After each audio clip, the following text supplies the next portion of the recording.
Headmaster, you raise very interesting challenges and realities. And I would like now to speak to Daisy, wearing your hat as a compliance champion and a regulator, but also a Ugandan. You know our chaos and some of the things that, Apollo has spoken through. What provisions do we have from a regulatory perspective that can support us to be able to transition? So if I'm a member of a retirement benefit scheme with ICEA, Lion Trust, what framework can I pick from WUBRA to support me transition this to junior and deal with those hurdles that Apollo has mentioned? All right, thank you. And good afternoon, ladies and gentlemen.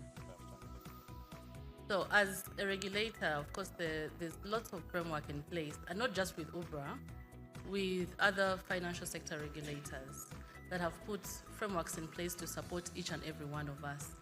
And I think even as we talk about family business, we can borrow from some of those frameworks to really streamline how we are doing business. Who is in charge of what? Ochitewa talked about separating roles. Who is in charge of what in your? So even in the retirement space, the regulatory framework has provided for that separation of roles. Yeah, you have a scheme, ICA scheme, since ICA is in the room. You have an ICA scheme. It will have an administrator. It will have a custodian. It will have a fund manager. So at each of these people are bringing on board their professional expertise. As Apollo has said, many of us, we assume that we are great at managing our business, and you want to be everything. You want to be the head of HR, you want to be the person disbursing, you're also the one in charge of the home, and I think it's that time when you need to now let someone else do that for you. So there's that framework that allows that you can seek the professional services of these technically trained and professional experts, that they give you that guidance, be it in establishing a trust. For many people, you think that I won't sit with my husband.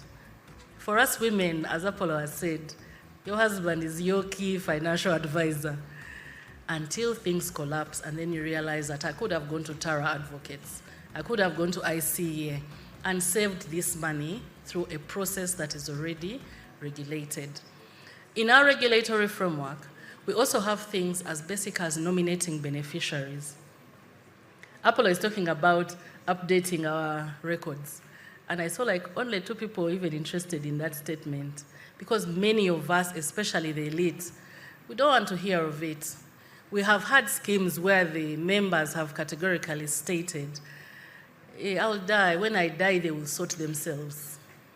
So it means that you're going to fall in that 2%. The Lord calls you today, and then your kids are suffering with friends, with uncles, and yet you actually had a whole 20-year working lifespan.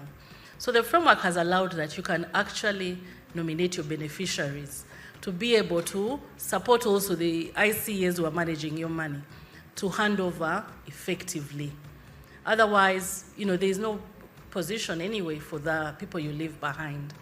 Then in the regulatory framework, there's also provision of different products. And I think NSSF has picked on those products. The private pension funds have also picked up on those products.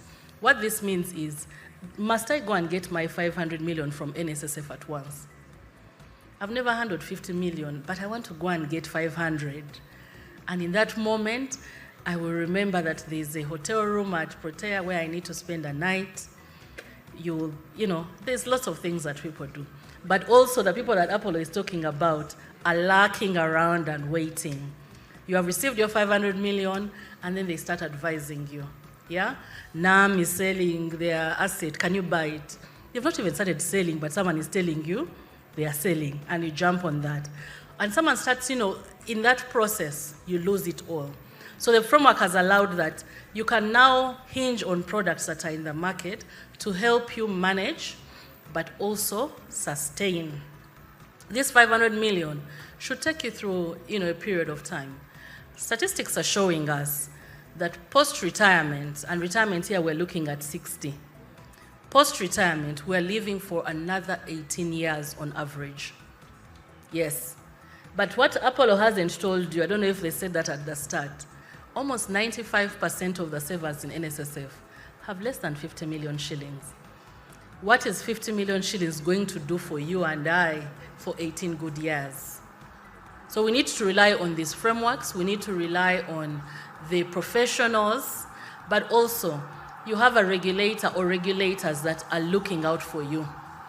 Be it in banking, be it in the retirement space, be it in the SACCO space, be it in insurance. There is a regulator with a whole team of people that their only job is to make sure that your 500 million does not reduce, it simply increases. Take advantage of those opportunities that are already there. I thank you, Patrick.